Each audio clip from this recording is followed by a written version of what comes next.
Welcome in everybody to NFL Kickoff Live. It's the best hour of football talk every single Friday. We'll go around the NFL, talk about every team and every game, and we'll get local insight you can't get anywhere else but right here on Locked On. I'm your host, Tanitra Batiste. Alongside me is Jarvis Davis and Kyle Krabs. And let's go, guys, straight to Thursday Night Football, where finally 14 games later, after a 14-game losing streak, the Bears finally broke through. They got a 40-20 win over the Washington Commanders. So, wow, we need to talk about whether or not Matt Eberflus might have saved his job. Yeah, I think one of the things that you have to really take a look at is, like, to me, paying some close attention to the situation, I don't think what's changed. Like, all last night did was just say to me that the fact that they don't know how to coach, because we talked about the adjustment period last year, 7 games in until they figured out Justin Fields is an athlete and he can throw the football, and you call him design runs for him. But this last night just proved to me that, hey, this team had a level of expectation coming to this season, and they did not meet those. And like you said, that and they ended that 14-game losing streak because like the coaches have been inept, and they have basically hurt Justin Fields a lot more than they actually helped him, and that is truly unfortunate. I know this regime didn't draft him, but they didn't do anything to help this guy, be able to flourish, and it's from a play calling standpoint and the offensive scheme and system and how they're coming up with game plans. But you saw that last night, and it really feels to me, I don't know how you feel about this, Kyle, but it really feels to me like Luke Gessie is kind of like having some on-the-job training, trying to figure things out. It's like, okay, let me pull this play from here. Let me pull this. I saw this. It may work for him, but I want him to it's almost kind of seem like he's trying to force feed what the type of system that he wants to run instead of kind of catering his system to what Justin Fields needs to do in it and for him to be successful. On case in point, JD, like, you reflect on the acclimation period last year, and then you get a month and a half into the season, and it's like, oh, Justin Fields is really good at running the ball. We should run the ball with Justin Fields. And then they spent the entire offseason, and they came back out, and they're like, yeah, we don't want to run the ball with Justin Fields. We want to be a passing team, is what it felt like, in spite of, like, bringing in these running backs and Roschon Johnson and Donta Foreman. And at the end of the day, like, your offense worked down the stretch at times last year because Justin Fields was as effective as he was, and he challenged for the quarterback single-season rushing record. If he didn't get hurt, he probably would have got it. And so to not have that be a component of your offense in any capacity, I think makes JD's point. And there's, like, this disconnect between who we have, what we want to be, what we actually are, where we're going, what direction we're all rowing. And at the end of the day, like, I do think it takes some of the heat off because of, you blew it, a 28-3 or whatever it was lead last week against Denver, but you've now played 2 of the softest defenses in the league. You're going to play Minnesota this next week upcoming. Then you got the Raiders. Like, you have a few more soft defenses. The Chargers are the week after that. You got to start to build some momentum now. And I think that's what's going to save this job, not just getting off the 14-loss streak. Yeah, I feel like the seat was on fire before last night. Now, maybe the seat is just hot. It's not on fire quite anymore, but I don't think he's anywhere near safe, if you will, Matt Eberflus. And I also think it's interesting, Kyle, you made a great point there, just to kind of go along with what Jarvis was saying, meaning like, hey, we're not convinced quite yet that this ship is sailing in the right direction. And that is, in addition to them blowing a lead last week, they almost blew the lead last night. This was a 23-3 game that looked like it was over for the Commanders. And all of a sudden it was like, did Sam Howell wake up, or did the Bears just go to sleep? And for me, it felt more like the Bears went to sleep as opposed to, all of a sudden Eric Bieniemy and his offense figured it out. And to me, that's kind of the challenge, if you will. And I'm so sorry that, Jarvis, Kyle tried to throw you under the bus with that 28-3, but moving right along, the 23-3. I think that. I don't think it was intentional. I don't think it was. You don't think he wanted to trigger you? Okay, just kidding, Kyle. For real talk, that 23-3 seemed like a solid lead until it wasn't, right? And then, of course, the Bears go on to win and win big, but I don't think that it should have ever gotten to that point. So I have to agree with you guys that it's simply not a foregone conclusion that all is well in the Windy City and that all is well with Eberflus. Yeah, and I think that, we can't leave out Ryan Poles too, because I think he has some culpability in this as well, because when you think about we just got the news of Chase Claypool being traded for a 6th-round pick from Miami. You got a 6th-round pick in return for him, but you traded a 2nd-round pick for this 32nd overall pick. Yeah, which is almost like late first round versus. You know what I'm saying? Yeah, from a Steelers team that has had some of the craziest wide receivers ever. One in Antonio Brown. Like, we didn't hear about a lot of that stuff that was going down in that locker room until after the fact, until he was long gone. Yeah. But if they decide, Mike Thomas saying, you know what, I can't do nothing with you, get you up out of here, that means it is bad. And that also means that the talent level isn't worth keep putting up with your stuff as well. So I think that, Ryan Poles is a part of this situation too. And I think that, he can't get credit for Justin Fields because he didn't draft him. So I think a lot of times with general managers, they're giving some grace until they draft their guy, right? And if that guy, that as far as their quarterback goes, it's going to work out, then their job's going to have a little bit of safety. So yeah, I think if we're going to put Eberflus on a feet to the fire, which I should look like they should be, we definitely have to put Ryan Poles' feet to the fire, because he has made some decisions as far as spending money and making trades that they just aren't adding up right now. And some people will put – go ahead, Kai. I was going to say, this is where you do have to be careful, though, because I agree with everything JD said, and it is factual. Executives and coaches, they're going to come in, they're say, well, I want to get my guy. I'll try to make it work, but I'm not going to get – until I get my guy.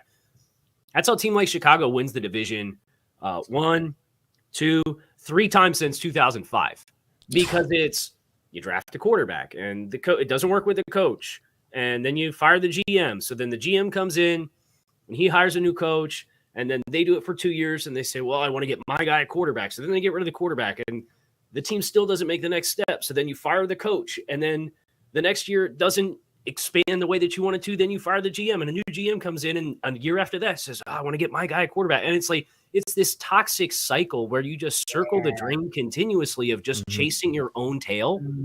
But I think with how bad it's been in Chicago, this is one of those situations where unless they do build some serious momentum, like, you're not really going to have a lot of choice other than to wipe the slate clean, bring everything in at the same time, and try to do it right that way. Because if you go back to when Justin Fields was drafted, it was Matt Nagy in the last year of his regime there trying to save his job by getting a quarterback.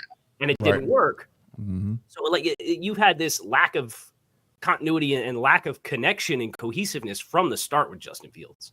Yeah. And, speaking of kind of a clusterfuffle and you're not quite sure what to think of it, I kind of think about going just a little bit further south, but still in the Midwest, and that's the Indianapolis Colts, because sometimes you really have to shake your head or scratch your head about what it is that GM Chris Ballard is doing when you guys are talking about, GMs and kind of some of those front office moves or kind of the front office back and forth like the Colts had with Jonathan Taylor. So word is, of course, now that he's returned to practice for the Colts. Is it a here for now situation? Do you guys feel like they've resolved what they needed to resolve, Kyle? Or do you feel like this is just kind of a step in a direction, but you don't know A, what direction it is, and B, if it's really going to matter in the general scheme of things? Now, granted, I want to put a little caveat in there. We get that they are 2-2, like pretty much the rest of the whole AFC South. So we don't know how much it matters at this point. But again, is it just one of those where it's more of a Band-Aid over the problem than it is a solution? Yeah, I think it's a step. I still think the fact that if you're going to try to make this work throughout the course of this season, you can separate yourself far enough from it. Yeah. But as I look at this situation from Jonathan Taylor's perspective, and I look at the alternatives, I say, I'm in a contract year. I'm trying to get a new contract. Look what happened to Josh Jacobs and his franchise tag and him rushing for -2 yards on 9 carries against the Bills and what that season's going like. Look at what happened with Saquon Barkley getting his franchise tag and a marginal uptick in incentives and now getting hurt and it not working out well for it's like I gotta play, right? Like at the end of the day, I can't afford to sit out because what my contract's gonna toll and I'm gonna be back on the last year of my rookie contract again next year. Like if the Colts don't want to play ball at the end of this year, I gotta do what I gotta do, whether it's in Indianapolis or somewhere else. We'll figure that part out later. But I gotta try to drive up my value because these other guys that got the franchise tag, they've had extenuating circumstances that have really cut their seasons down from the knees so far. Yeah. And to add to that, Kyle, I think that when you think about where the Colts are right now, I don't think anyone thought that the Colts would be sitting at the top of the division, a month into the season, right? Because I think that award would have gone to the Jacksonville Jaguars because just given all the things that they did last year and then kind of moving into this season and all of the additions that they had and during the offseason. So I really think that it's going to benefit both parties, meaning the Indianapolis Colts and like Kyle just laid out for Jonathan Taylor, how it benefits the Colts is because of where they are in the division. That potentially, I don't think Anthony Richards, people thought Anthony Richards would be playing this well this early on. Obviously he had the concussion and everything like that. But I really feel like this is an opportunity for them to, hey, maybe this AFC South division is up for grabs. Maybe there's an opportunity for us to kind of take advantage of that. And then, once things gets going, y'all get into a nice little win streak, and we're coming up on a trade deadline, and another team sees that value that Kyle talked about. They see that value, like, okay, Jonathan Taylor still got it. All right, he's healthy. He's been able to stay on the field for a little while. Then that's when, then we can have some real conversation about making that trade because you're not going to pay him. So I think it's just a matter of both parties are now saying, okay, we're here, come to the table. We both need each other. Now it's time to go ahead and win some games. And then once a situation comes about that benefits the both of us from a trade standpoint, then let's make a deal. Just real quick, we'll find out a lot about this Colts team over the next 2 weeks because they play Tennessee this week and at Jacksonville next week. So we're talking about this AFC South cluster fluffle? Is that cluster fuffle? Yeah, can't say the other word. F word, but for this broadcast is cluster fuffle. And there will be a little bit of separation over the next couple of weeks. But I'm really fascinated to see how they play both those teams. Yeah, and it's interesting that you said that, Kyle, because I was taking a sneak peek at their schedule, right, to just kind of see, because we always think about timing, right? And so it's very interesting and very intriguing, as you just mentioned as well, JD and Casey, how now you're 2-2, and you're not just the 2-2, but you're at the top of the AFC South with your little 2-2, right? So, this might be a stretch that you can take advantage and potentially put some separation there because, like you said, Titans, it'll be very intriguing, but that's very winnable for them. And based on what we've seen with the Jaguars, minus, of course, what they did against the Falcons, very winnable game as well. And Browns might give them a little bit of trouble because I kind of looked like the next 6, if you will. I think they can probably take the Saints, Panthers, and Patriots. And so you're talking about a team that could potentially be in position to maybe make some noise, probably more as a division champ than, say, a wild card, because I think just as we talk about, for example, the NFC South is very, very difficult for a lot of those teams that are kind of middling, even on the AFC side, to try to make it wild card is probably just, hey, let's put our foot on the gas, try to get some divisional wins, if you will, early on in the season, and then put the pressure on the rest of this division to try to actually win it outright. So it'll be interesting to kind of see what happens with this whole Jonathan Taylor story. And of course, like you guys just broke a little bit of news, we'll be keeping our audience up to date for any developments that happen in Indianapolis or really anywhere around the league throughout the NFL Kickoff Live show. Now, we're going to talk about one of these showdowns of showdowns this coming Sunday, where one of those top teams is trying to show you that they're not just a top team, they're the top team. Another is trying to show you that they belong back in the conversation with top teams. We'll talk about it in a minute, but first, if you want to make your life easier when it comes to daily fantasy sports, Jarvis can tell you how with Prize Picks. People, Jarvis Davis here for Prize Picks. I want to let you know that this episode of the NFL Kickoff Live show is brought to you by Prize Picks. It is the most fun I've had, winning up to 25 times my money this football season. You just select 2 more players, pick more or less on their projected stats, and place your entry. It's super easy. You don't have to go through the whole season of whether or not you're going to stressing out about I'm going to start this guy, I'm going to start that guy. This is prime easy. All you gotta do, like you said, more or less on the projected stats and place your entry. Testing my skills on Prize Picks this football season, the most exciting way to play daily fantasy sports. I promise you, I'm in 2 fantasy football leagues right now, and I am jealous because I gotta wait until the end of the season to see if I'm gonna win some money. Nope, not with Prize Picks. I'm telling y'all need to jump on this thing right now because they offer weekly promotions that can lead up to big payouts like Taco Tuesday. Each Tuesday, Prize Picks discounts select player projections up to 25% to provide even more value. And if you're worried about somebody getting all your information, for all you youngsters out there, they have Apple Pay for quick and easy deposits into your account this football season. So here's what I want you to do, guys. I want you to go to prizepicks.com/lockedonnfl. prizepicks.com/lockedonnfl and use code LockedOnNFL for a first deposit match up to $100. Yes, $100. Go to Prize Picks, guys. Daily fantasy sports made easy. Indeed. Now, this matchup might be one of those where you need to check out Prize Picks to help you to determine what it is that you're going to do, because it could actually be a fantasy football bonanza. And of course, we know that the division round for MLB is coming up as well. So could be a great time for you to check out Prize Picks to make some good picks for this weekend. Big one in sports. Now, going back to the big matchup in the NFL, San Francisco 49ers, like we said before, they've been in that best conversation this entire season from week one, and we haven't relented on that. The Dallas Cowboys are in that conversation if we unremember their embarrassment against the Arizona Cardinals, right? So do these teams have a lot in common? We'll talk about it on the other side. But first, Brian Peacock and Eric Crocker from Locked On 49ers. We're joined by Marcus Mosher of Locked On Cowboys. They're going to debate it, and they're going to look ahead to this big matchup that's coming up on Sunday Night Football.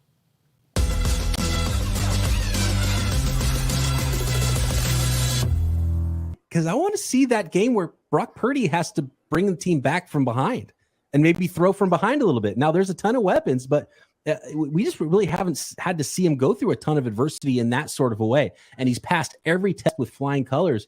And it just blows me away every week how good he's playing. Whether it's, some early turnovers or some sort of adversity early in the game, with the 49ers down, I want to see what that looks like with the 49ers throwing back. Now, I don't necessarily want to see it this week against the Cowboys, but at some point, that's a test he's got to pass. That's what I was going to say. I'm all good with seeing that, just not against the Dallas Cowboys. And I always talk about how I hate watching the 49ers blow out teams because I'm a football fan before anything else, and I just love watching good football. Blowouts are boring to watch, but please blow out the Dallas Cowboys. I wouldn't mind that at all. Now, as far as Dallas Cowboys and either keeping this game close or, potentially winning, a guy we haven't really mentioned a whole lot of, CeeDee Lamb. And I really love the way that the Dallas Cowboys utilize him. I wish that the 49ers would do more of that with Brandon Ayuk, putting him in motion, getting the ball in his hands any type of way. I understand the 49ers have a lot of weapons, but CeeDee Lamb, he's a guy, man, matched up against some of these DBs for the 49ers. I think the matchup kind of favors Lamb. So we're going to need the 49ers pass rush to start winning a little bit more and have those impactful plays, because if they don't, CeeDee Lamb is a guy that can really kind of hit you over the head a few times. And next thing you know, he has 8 catches for 150 yards and a touchdown. The one guy I'll mention really quickly, Brandon Cooks. The Cowboys have not used him a ton in the first month of the season. That's okay. They didn't bring him in to beat the Jets and the Giants. They brought him in to beat the 49ers because in last year's game, when Tony Pollard went down, it was CeeDee Lamb and basically nobody else. They had nobody else that could stretch the field. I expect Brandon Cooks to get a lot of one-on-one matchups with the Cowboys to try to see what the 49ers defense looks like, down to their number 2, number 3, and number 4 corners.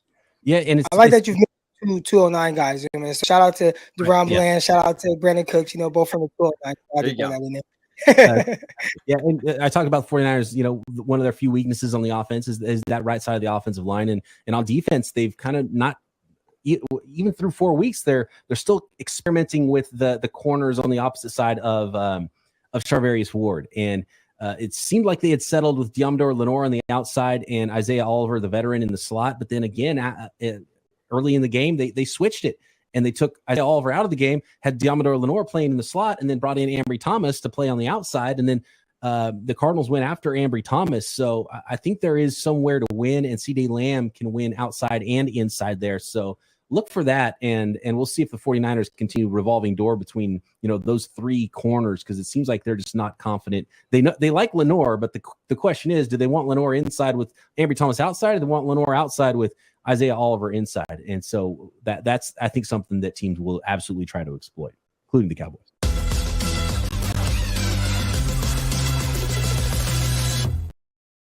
Guys, I want to start with something that our guy Brian Peacock pointed out. I thought it was a very interesting comment, and I wanted to hear from you both on it. He talked about this being maybe one of the biggest tests for Brock Purdy, primarily because the Cowboys, especially last week, we saw him get out to a 28-3 lead against the Patriots, and they typically have a fast start. They've had a fast start against every team they have played this season, of course, except with the exception of the one team that they smoked. Sorry, Jarvis, I didn't mean to trigger you again.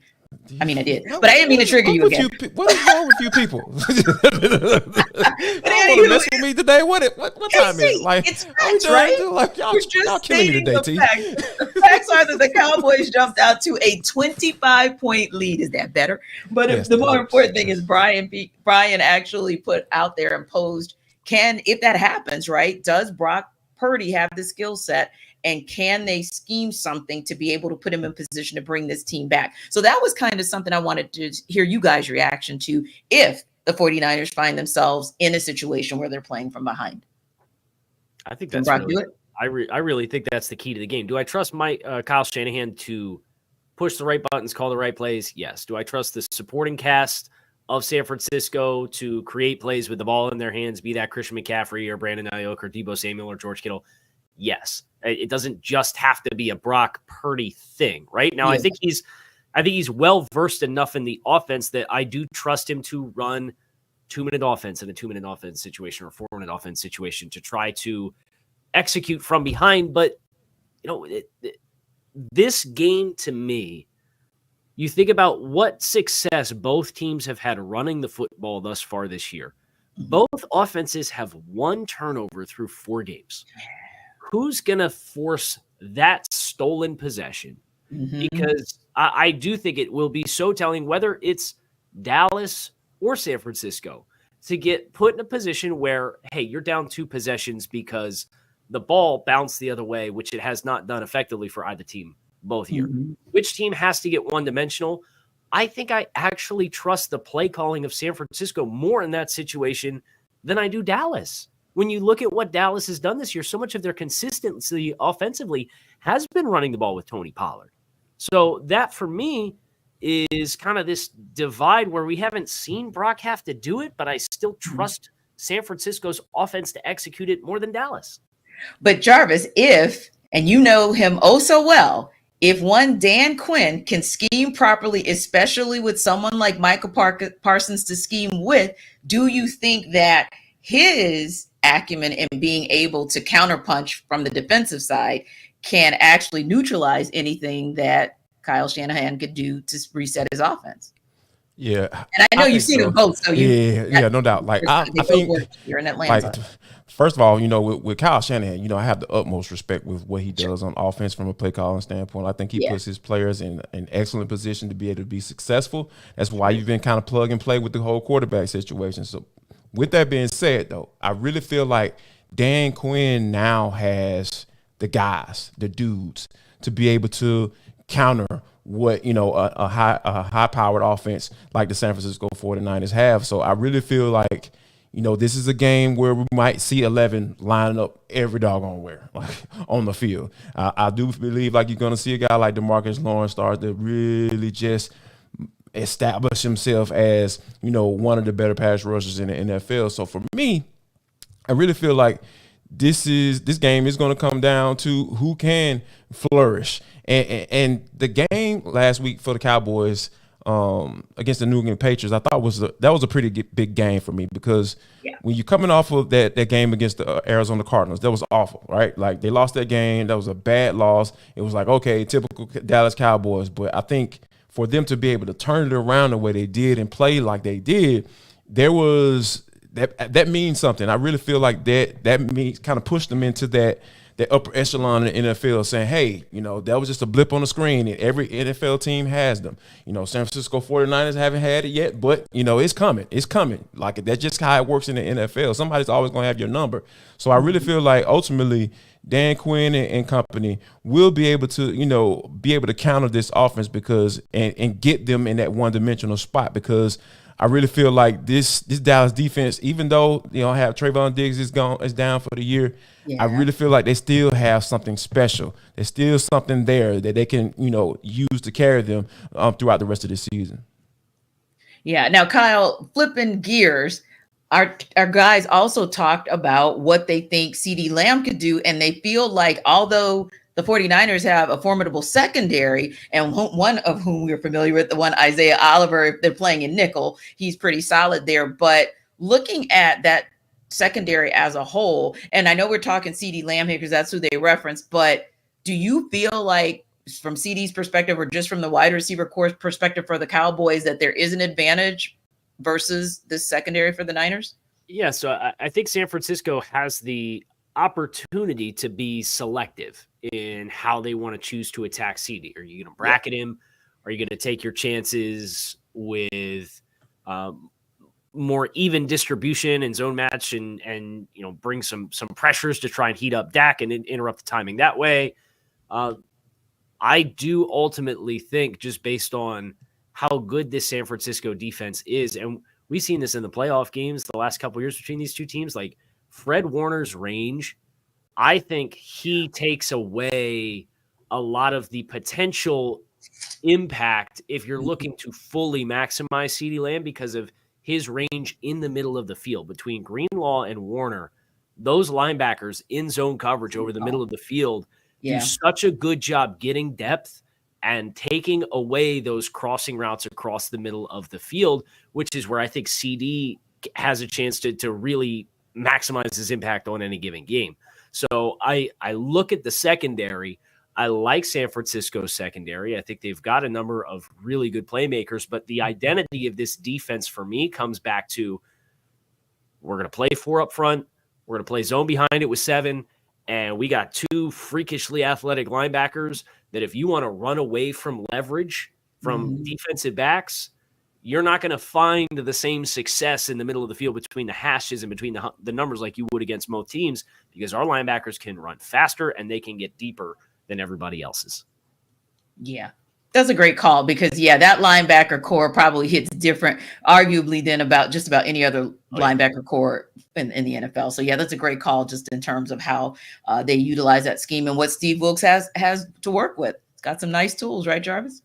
Yeah, I think this is, talking about guys were focusing on CeeDee Lamb, but I thought Marcus brought up a really good point when he brought in Brandon Cooks because they haven't quite figured out how to get him involved in the offense. Indeed. And I really feel like that he's a guy that can be a prime candidate to be that number 2 guy behind CeeDee Lamb because, they move him on the outside, they work him in the slot. So he's kind of varied. So you can kind of work around schemes and coverages that defense might try to throw at you from a scheme standpoint. But I really feel like this might be the game that I feel like McCarthy is going to have to get Brandon Cooks involved some way, somehow, because you got to have another option you can go to because there's going to be a team that they're going to be able to match up really well with CeeDee Lamb. I know they might be crazy to hear, but somebody's going to be able to come out here and say, you know what, we're going to put our guy on CeeDee Lamb, and then the other guy's going to have to beat you. And I think that Michael Gallup, you can't count on him. I think that's safe to say. But when you have a guy like Brandon Cooks that you brought in,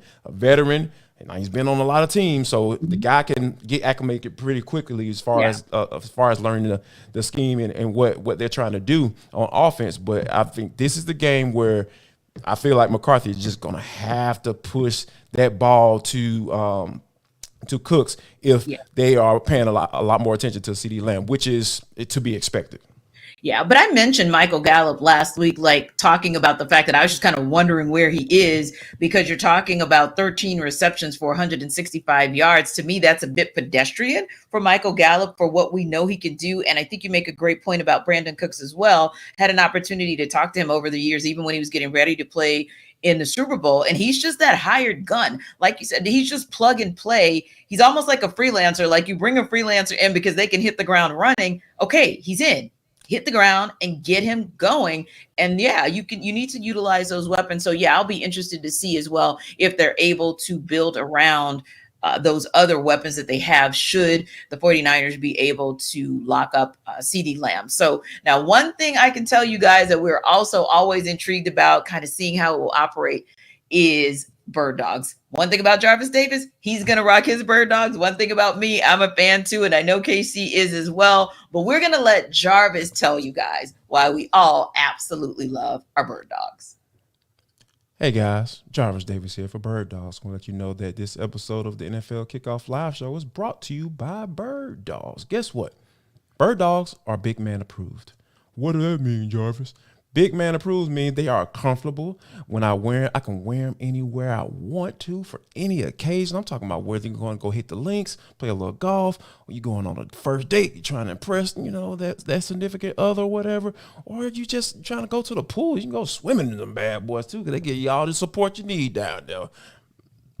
Y'all know what I'm talking about. So yeah, the Bird Dogs is where you need to go. I promise you, they're like super comfortable. Like you have to worry about the all bunching up and stuff, and I'm telling you, they show off your thighs like too. I'm telling you, you're gonna get a lot more attention once you start wearing the Bird Dogs. So here's what I want you to do. I want you to go to birddogs.com/lockedon or enter promo code LOCKEDON at checkout for a free Bird Dogs water bottle with your order. That's birddog.com/LockedOnNFL, for a free water bottle at checkout. That's LockedOnNFL. Enter the promo code LockedOnNFL, and you won't want to take these Bird Dogs off. I promise you. Like our guy B. Olsen said, because we're all in the South, KC, JD, and me. Skies out, thighs out with your Bird Dogs. Love it, love it, love it. So anyway, it is time for Sell Me Why. And it's going to take a lot for Chris Carter to maybe sell us, but the Pittsburgh Steelers are 4.5-point underdogs against the Baltimore Ravens. And Chris is here from Locked On Steelers to sell us why the Steelers can actually cover that spread. I'm Chris Carter of the Locked On Steelers podcast, and I'm here to explain to you why the Steelers are going to cover their 4.5-point spread. Now, it's crazy. When I was asked to do this, they were at a 3.5-point spread on FanDuel Sportsbook, but since then, it's been bumped to a 4.5-point spread favoring the Ravens in this game. And I got to tell you, if you're looking to bet on the Steelers, this is your chance, because this spread is perfect for the Steelers-Ravens rivalry. The last 4 straight matchups, these two teams have duked it out. Whichever team has won, it's been by a field goal or less. It's been coming down to the wire. No team in this rivalry has won by more than a possession since 2019, when the Steelers had to start their 4th-string undrafted rookie quarterback Devlin Hodges in Baltimore in the season-closing game. This is a bet that I really think that if people look at this favors a lot of different things. Now, I will say this: the Steelers are coming off a really tough loss, but they are fired up to play the Ravens. The Steelers and the Ravens, they know how to play each other. If there's two teams in the AFC North that know each other extremely well, it's the Steelers and the Ravens, because they build very similarly, they play very similarly, and they look to try to win very similarly. Now, the Ravens defense, they've been playing lights out. They're the number 1 team as far as net yards allowed per passing attempt. They're the number 7 team in net yards allowed per rushing attempt. But they've also played a lot of teams that have been kind of struggling. They were the first team to play Houston, CJ Stroud's first start. He's gotten better since then, but he had a rough start. They played a beat-up Joe Burrow. They played the Browns' second-string quarterback, and they played Gardner Minshew when he started for the Colts, and they lost. The Steelers, their losses were to the Houston Texans team that has since heated up, and to the San Francisco 49ers, who are the best team in football. My money, I don't know who's going to win this game. I picked the Ravens to win this game on my show, but I do think the Steelers have a very good chance to cover at 4.5 points. Take it from Chris Carter of the Locked On Steelers podcast.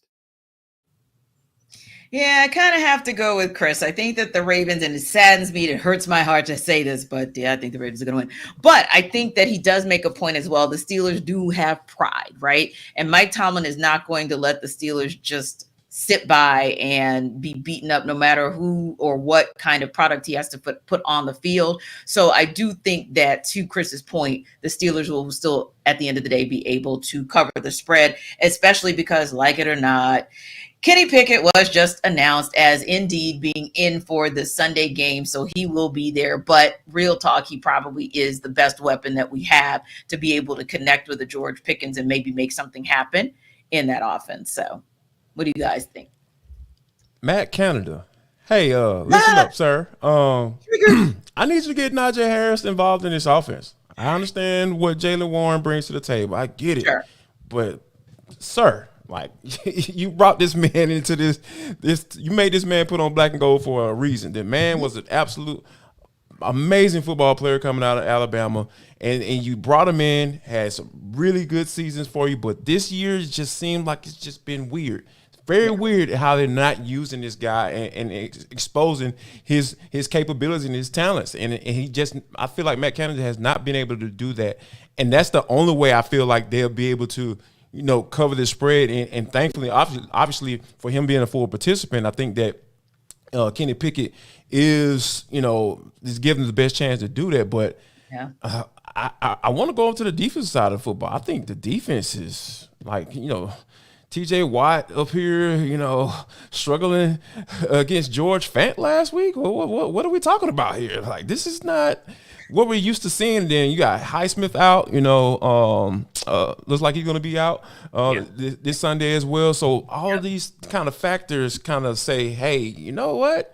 Even though you got your quarterback and there might be a chance you might be able to keep it close, but if you don't have that other guy on the other side, opposite of T.J. Watt, who's an amazing pass rusher who might be got slowed down last week, I'm just say that. I don't see this happening. I don't see it happening, and I feel like, I know I just called out Matt Canada, but he probably not listening, and he's probably going to continue to do what he's been doing, and that's trying to figure out how to get Jalen Warren the football more. I don't know, Cal. I don't know what I got. I got nothing. I don't have anything else on that one, man. And don't forget, he's got a very viable tight end that always comes up big for him. But you're still right. looking for him. Yeah, exactly. Whenever I hear the name Fryer, I'm like, oh my God, he's in the building. He suited up. So it's a very intriguing thing. But you're absolutely right. Kyle, when I was looking last week, I kind of scratched my head as well. I'm not accustomed to seeing our defensive front, particularly. I'm not accustomed to TJ Watt or really anyone in the front seven struggling like I saw them struggle. And the Steelers can't afford that because they have, I'm going to be nice and call it a leaky secondary. And so, if that secondary is who you have to count on to stop the Ravens offense, then it's going to be a long day, and covering the spread is going to be a tall task. So what's interesting to me is Pittsburgh in their 2 wins have forced 7 turnovers and scored 2 defensive touchdowns. The defense was directly responsible for beating the Browns. They wouldn't have had a chance in the game without the 2 defensive touchdowns in that game. Absolutely. They have 1 turnover in the 2 losses. Baltimore, their loss against the Indianapolis Colts in overtime, they had 2 turnovers. They overcame 2 turnovers against the Houston Texans in week 1, but they played the same Browns defense that the Browns team that Pittsburgh got 4 turnovers against, and Baltimore only turned the ball over 1 time against Cleveland. So turnovers in these matchups in the AFC East where everything's close to the vest, everything's slobber knocker, everything's super physical. It's the brand of AFC North football, right? Where there's a stereotype for what playing divisional games in this division means. The margin for error coming back to turnovers, it's low-hanging fruit to point to turnovers as a key to victory for any game, but especially for Pittsburgh, when Baltimore's yielding 3.7 net yards per pass attempt on defense this year. They're yielding 3.8 yards per rush. Teams are rushing for more yards on average than net yards when they drop back to pass against Baltimore's defense, and neither number is larger than 4. Yeah. So, y'all going to have to find a script to win the game that's not, hey, we're going to move the ball consistently, because I don't trust Pittsburgh to do it. They've been very clunky offensively, and it feels like some of their chunk plays, the George Pickens plays that are very big hitting for them, I don't know how sustainable that they are, especially against a team like Baltimore. So TJ Watt, Minka Fitzpatrick have to win you the game, I think, if Pittsburgh or keep this close. I would agree. And if you're going to do anything, you probably want to go with that 3.8 yards per carry versus 3.8 yards per catch, because that is the only way you're going to have any chance against this Ravens team. So we'll see what happens. But a team that is looking each week like they're functioning more and more on all cylinders is your Philadelphia Eagles. They've been a part of our top team conversation from day one. They're headed to LA to take on the Rams this weekend. They are headed into that game as 4.5-point favorites. So Louis DiBiase of Locked On Eagles is here to sell us why the Eagles will cover that spread. I think the Philadelphia Eagles are going to cover at -4.5 on Sunday against the Los Angeles Rams for multiple reasons that have to do with the passing attack. I'm Louis DiBiase, host of the Locked On Eagles podcast. The Eagles have the advantage on offense through the air. Jalen Hurts coming off the best performance he's had this year from inside the pocket. The ball placement he had against the Washington Commanders was on another level. The Rams have lost a lot of talent in that secondary over the last few seasons. Do they have the personnel to deal with a red-hot A.J. Brown, a red-hot Devontae Smith, and a Dallas Goedert who's motivated to get back involved in this passing offense? I'm not so sure. And then on defense, even without Fletcher Cox, I think this Eagles pass rush is going to overwhelm the Rams offensive line, who, by the way, struggled to get the run game going. The Eagles are number 1 this year against the run. Matt Stafford is going to have to pass. Jalen Carter, Hassan Reddick, Josh Sweat, they can pin their ears back and go get the quarterback. Yeah, that's interesting because the one thing that I heard maybe louder than anything that Louis said was Eagles pass rush versus Rams O-line. So you know what? I'm just going to leave that right there, Kyle and Jarvis, and I'm just going to let you guys walk through that very interesting and intriguing matchup. Yeah, it's an unenviable task for LA, especially when you foil it with the lack of success running the football. Now you're going to get Cooper Kupp back, it sounds like, and that'll be helpful. But I do think this is going to have to be a quick game passing effort from the LA Rams to mitigate what the Eagles have with Jalen Carter, who's like a top 3 interior pass rusher already as a top 10 pick for Philadelphia, and Jordan Davis as far as defending the run and his sturdiness that he brings. So that's just the interior guys. But I think the Rams offensive front, you got to help them out. You got to call a certain kind of game. Yeah. And if they are able to do that, I think this can be a compelling game because I think LA can move the ball. But finishing, especially when the field condenses in the red zone, I think is going to be pretty tough just based on if you're going to rely on quick passing and getting the ball out of your hands, that turns into a rally tackle drill once you kind of get into the condensed areas of the field.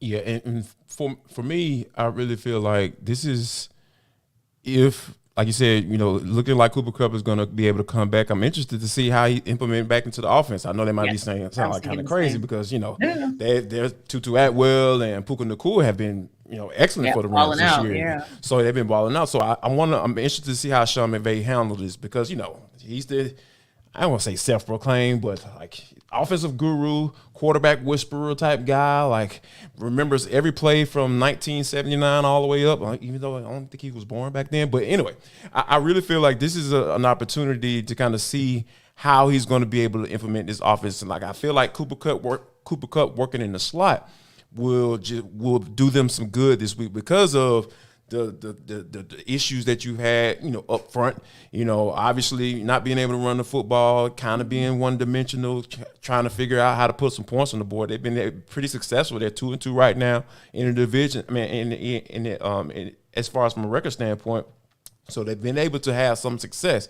But I think this game is going to really prove how good Sean McVay is, what Matthew Stafford is going to be. And then, like you said, the implementation of Cooper Kupp is going to be vital as to whether or not how they get him going in this offense. And with all that being said, I don't think they're going to be able to, cover this spread in this particular game because of the advantage that the Eagles have. And that interior on the defensive line, I think is going to be very overwhelming for the Rams offensive line. So I think that this is going to be a game that, hey, even though Sean McVay might figure it out, it's just I feel like it's just going to be too much. The Eagles are just going to be too much up front. Yeah, now the 1-3 Denver Broncos will host the 1-3 New York Jets in the battle of the movable object versus stoppable force. Here's Cody Rourke of Locked On Broncos to sell you why the Broncos will cover as 2.5-point favorites.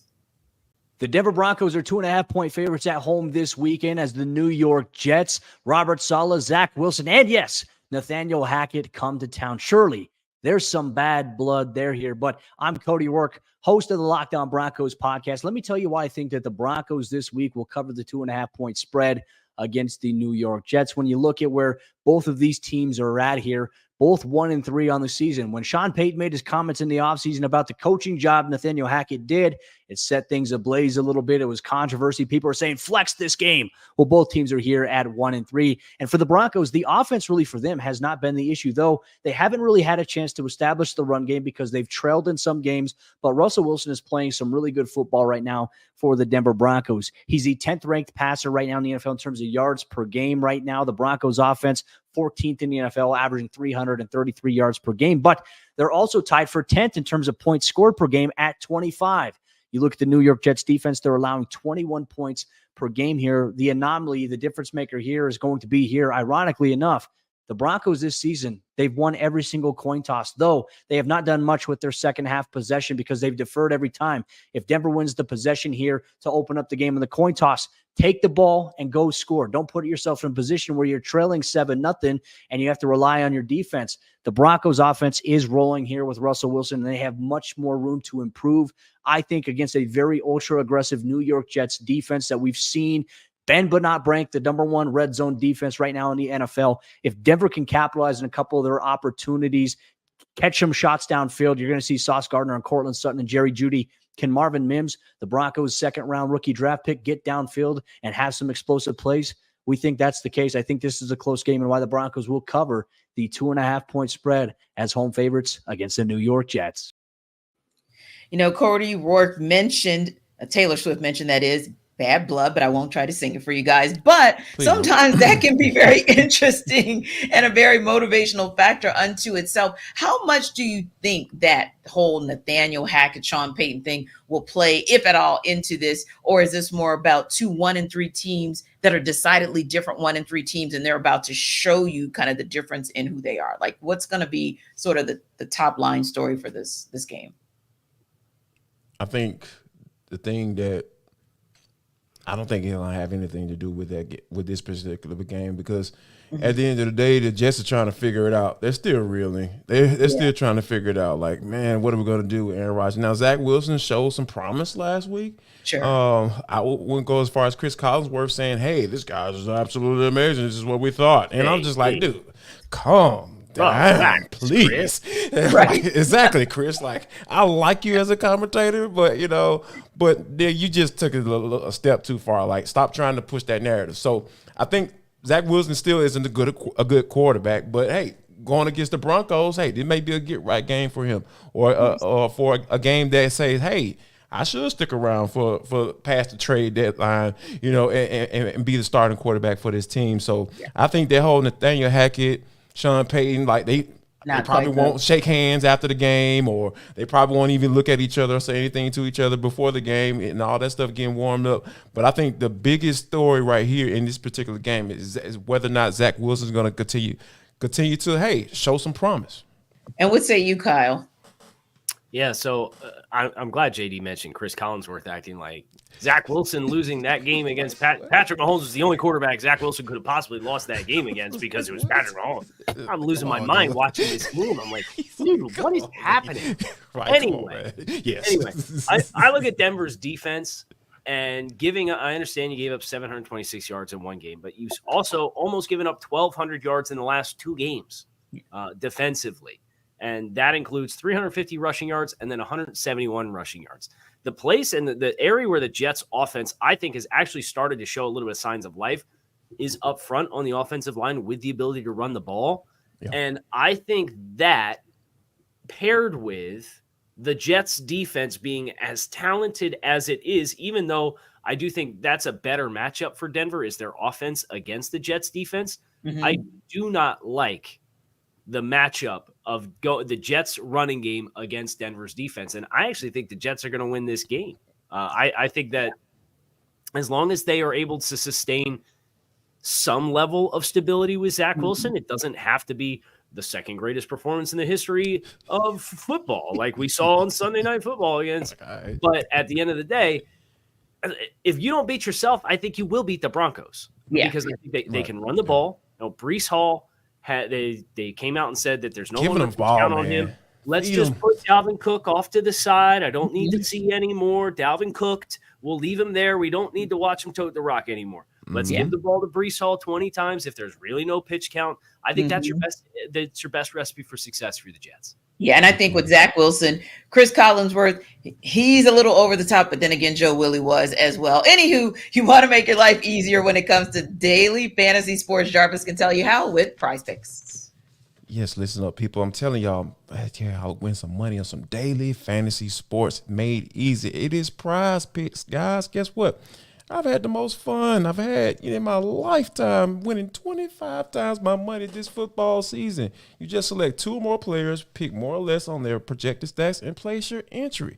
You don't have to worry about, man, I got to wait 16 weeks in order for me to get my money to win this prize. Like, I can be, winning outright during the regular season, and then next thing you know, somebody gets hurt and my doggone team loses in the playoffs, and you don't win any money. Nah, that's not it. This is Prize Picks. I'm telling you, Prize Picks is the place to go, people, because you can test your skills, this football season in the most exciting way to play daily fantasy sports. If you have the skills, you can turn $10 into $250. I promise you, what type of, those numbers, do the math on that, y'all. I'm telling y'all can get you some money. So here's Prize Picks also offers weekly promotions that can lead up to big payouts like Taco Tuesday each Tuesday. Prize Picks discount select player projections up to 25% to provide even more value. So yes, even more reasons for you to go to this website I'm about to tell you about. So here it is. Go to prizepick.com/LockedOnNFL and use code LockedOnNFL for a first deposit match up to $100. Yes, you heard that right. $100. All you got to do is go to prizepick.com/LockedOnNFL, use code LockedOnNFL for a first deposit match up to $100. Telling you all, Prize Picks is daily fantasy sports made easy. Now, if you happen to be frustrated with some of your fantasy roster this season, you don't have to be, because Michelle Majuk has the fantasy advice you need for this week.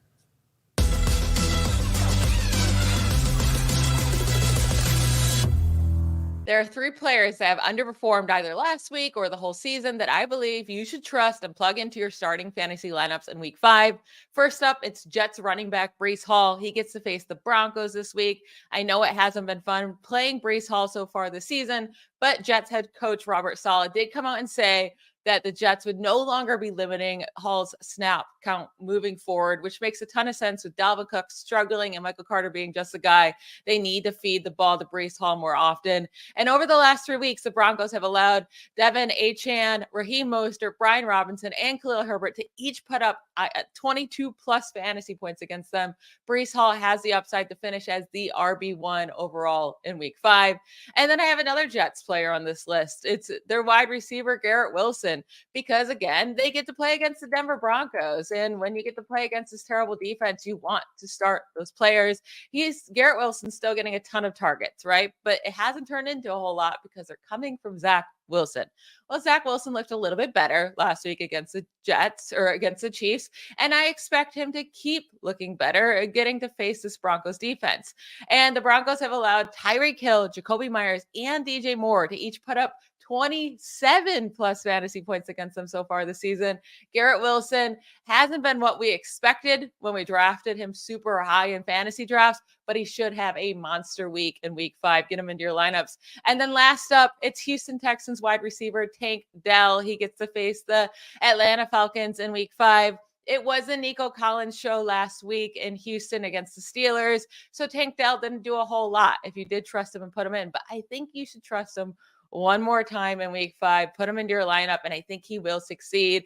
You have to remember in the 2 weeks prior from weeks 2 to 3, Dell put up over 215 yards and 2 touchdowns during that span. And the Texans, I don't think they're going to be able to run very well against the Falcons. They haven't been able to get their run game going all year. They're going to have to throw a ton, and likely their all-star cornerback, AJ Terrell, will be covering Nico Collins more often than not. So I do think this will be a game that Tank Dell has a great week. Get him into your starting lineup.